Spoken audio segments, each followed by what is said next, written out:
ফেসবুকে আপনাকে আনফলো করার কারণ ৪টি। আনফলো করার ক্ষতিসম, ক্ষতি থেকে বাঁচার পরামর্শ। ১ নম্বরে, আপনাকে তারা ফলো দিয়েছে কিন্তু আপনি যখন তাদেরকে ফলো দেননি তখন তারা ফলোইং লিস্টে নামের সাথে ফলোয়ার লিস্টে নাম না পাইলে তখনই আপনাকে আনফলো করে। ২, আপনি যখন অশ্লীল, অসামাজিক, বেহায়াপনা, খারাপ ভিডিও, লেখা পোস্ট করেন, অনেকে এগুলো পছন্দ করেন না, তখনই তারা আপনাকে আনফলো করে দেয়।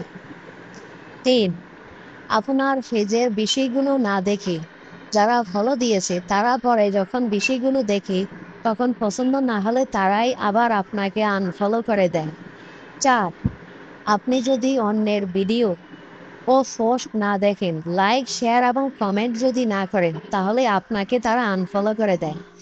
যারা আনফলো করে তাদের জন্য দুঃসংবাদ হলো, ফেসবুকের রোবট যদি বুঝতে পারে তাহলে তাদের পেজে রিপোর্ট আসতে পারে এবং মনিটাইজেশন পাইতে সমস্যা হতে পারে।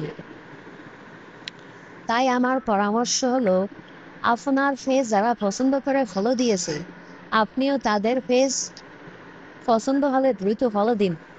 কোনো ধরনের খারাপ ভিডিও আপলোড করবেন না। একজন আরেকজনকে আনফলো করবেন না। একে অপরের ভিডিও পোস্ট দেখবেন, লাইক, শেয়ার এবং কমেন্ট করবেন।